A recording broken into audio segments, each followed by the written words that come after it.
bersamamu dan bersama rohmu.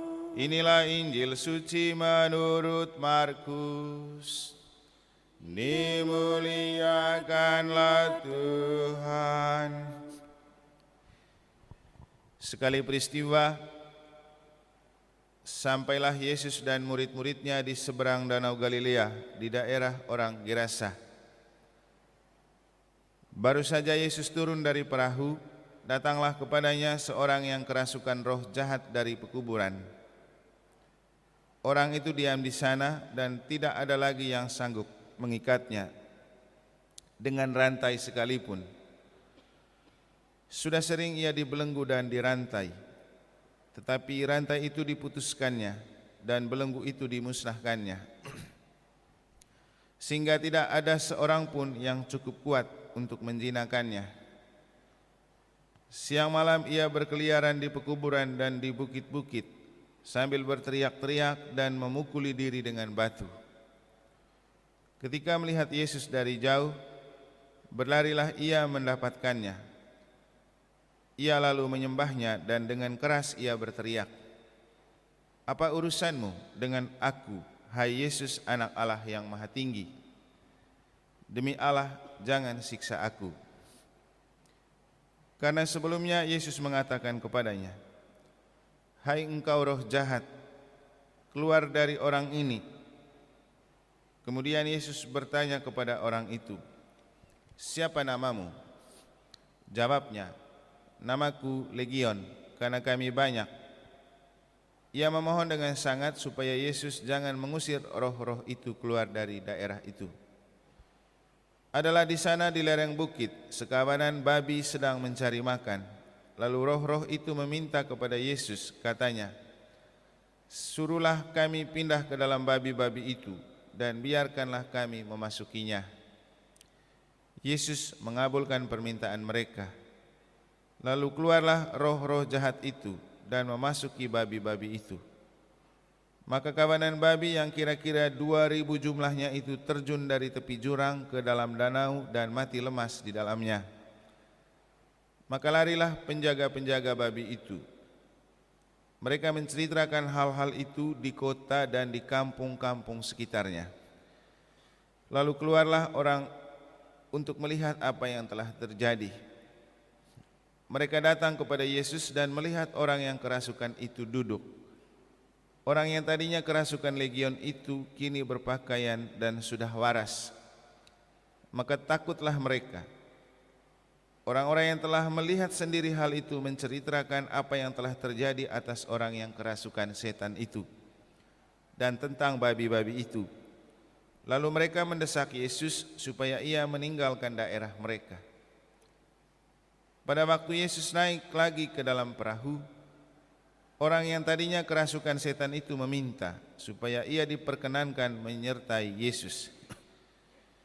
Tetapi Yesus tidak memperkenankannya.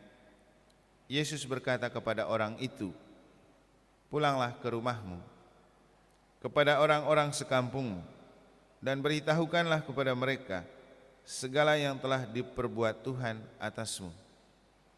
Dan ceritakanlah bagaimana ia telah mengasihani engkau." Orang itu pun pergi dan mulai memberitakan di daerah Dekapolis segala yang telah diperbuat Yesus atas dirinya, dan mereka semua menjadi heran.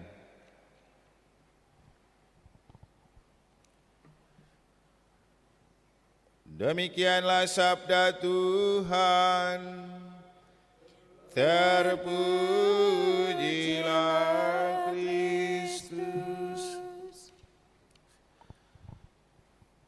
Bapak, Ibu, saudara-saudari, adik-adik dan anak-anak sekalian yang saya kasih dalam Tuhan, mendengar cerita tentang roh jahat meminta masuk ke dalam babi-babi mengingatkan saya akan beberapa bulan lalu waktu telepon ke kampung, itu katanya di Manggarai dan Flores itu lagi sedang rame virus babi.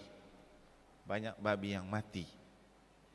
Dan juga ada yang pelihara babi dengan cicilan dari bank gitu.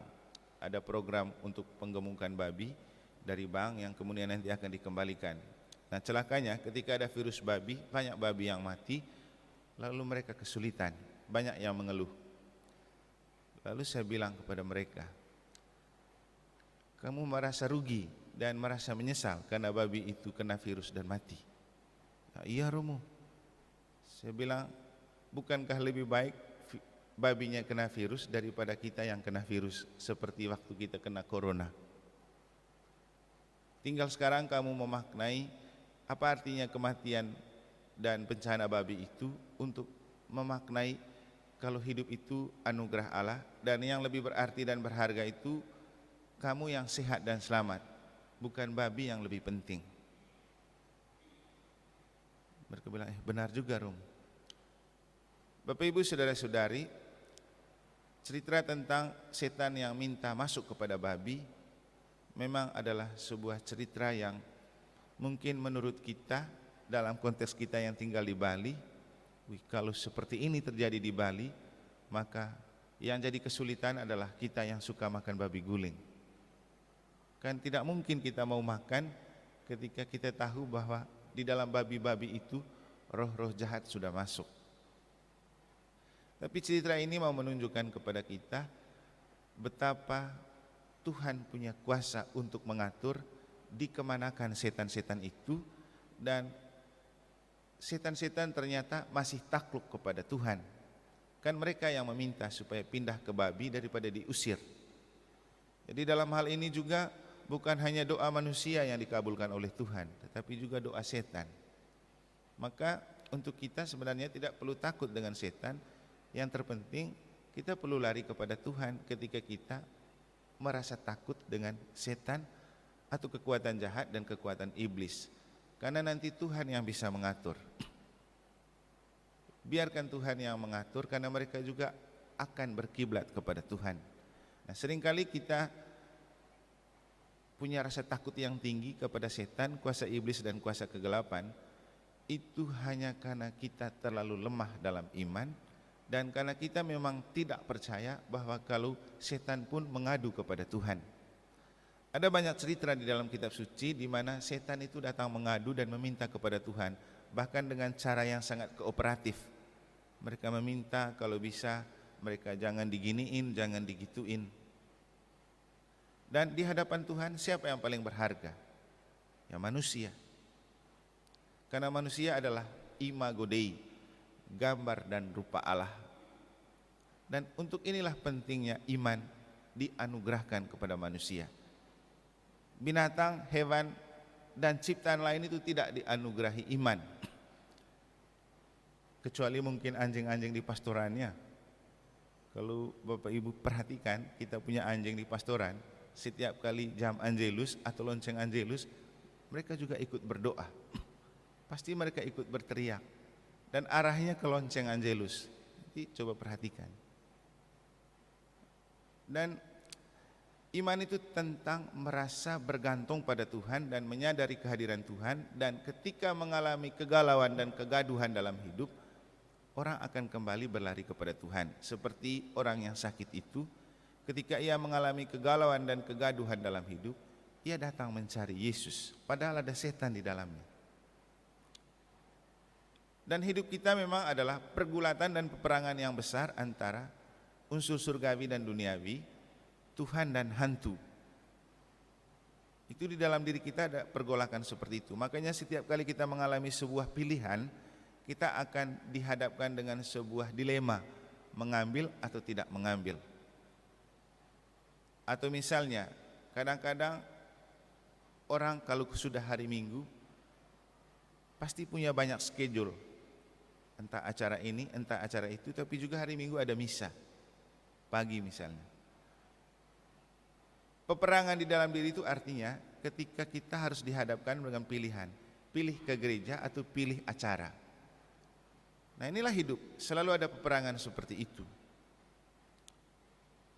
Juga mungkin kita dihadapkan dengan pilihan-pilihan yang membuat kita bingung mau milih yang mana. Kita sama-sama disukai dan disenangi oleh orang, dan itu yang membuat kita bingung untuk memilih mana yang harus saya pilih. Dan disinilah pentingnya iman untuk membantu menentukan pilihan yang tepat untuk kita ketika kita mengalami dilema dalam hidup. Karena iman akan membantu menerangi mana pilihan terbaik. Dan lagi-lagi dalam hidup, setan akan selalu mengarahkan kita untuk memilih hal yang dalam sekejap kita lihat menarik dan memikat. Jadi setan akan membantu untuk mengarahkan kita memilih mana yang kita lihat pada saat itu menarik dan memikat. Dan setan tidak akan memberikan peluang kepada kita untuk berpikir panjang tentang apa akibat dari sebuah pilihan. Maka kita gampang terbuai dan jatuh karena apa?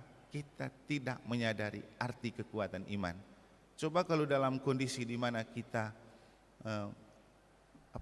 dibuai dan dirayu oleh iblis, kita percaya bahwa kita punya Tuhan. Kita berlari kepada Tuhan, pasti Tuhan akan membantu. Makanya Bapak Ibu, dalam bacaan pertama surat kepada orang Ibrani bercerita tentang efek dan kekuatan iman orang-orang zaman dahulu yang bahkan oleh surat kepada orang Ibrani tidak mampu melukiskan bagaimana iman itu bekerja dengan begitu sangat kuat di dalam diri dan hidup. Dan iman itu memang susah untuk didefinisikan. Kita ini berdoa karena kita beriman, kita ikut misa karena beriman, tapi apakah itu betul-betul hal yang membuat kita merasa sangat bergantung pada Tuhan dan selalu berlari kepada Tuhan? Dan iman itu tidak ada di dalam semua pikiran, tidak ada dalam semua perasaan. Iman itu ada di hati, di bagian yang terdalam di dalam lubuk hati yang mungkin tersembunyi di sana dan seringkali kita kurang peka untuk memanfaatkannya. Makanya saya bilang, kenapa kita gampang hanyut dalam pikiran-pikiran dan khayalan-khayalan yang mungkin tidak masuk akal atau bahaya kepikiran, bukan berpikir. Karena kepikiran itu artinya menghabis-habiskan waktu untuk memikirkan hal yang tidak perlu dan mungkin tidak terjadi. Tapi kalau berpikir itu pasti produktif. Kita sekolah, orang berpendidikan, dan kita kerja itu harus berpikir, bukan kepikiran. Jadi kenapa kita gampang terbuai untuk mudah kepikiran? Dan kenapa juga kita gampang terhanyut dalam perasaan-perasaan dan permainan-permainan perasaan yang gampang menjerumuskan dan menjatuhkan kita? Itu karena kita tidak pernah menyadari bahwa ada iman di dalam hati yang oleh Paus Fransiskus itu sering dilukiskan dengan bahasa cahaya iman, lumen fidei, cahaya iman. Artinya ia tetap bercahaya dari dalam hati untuk menerangi seluruh perasaan dan pikiran kita agar terarah dan tertuju kepada hal yang baik dan benar, dan agar kita selalu berlari dan kembali kepada Tuhan. Bapak Ibu dan saudara-saudari, iman akan sangat kuat bekerja ketika kita merasa dan menemukan diri lemah, rapuh, tak berdaya dan berdosa. Tapi kalau kita terus merasa diri hebat, bisa dan semuanya bisa tanpa iman, maka memang iman tidak bekerja. Tahun 2021 bagi saya pribadi itu sangat menantang dan membuat saya harus mengandalkan iman.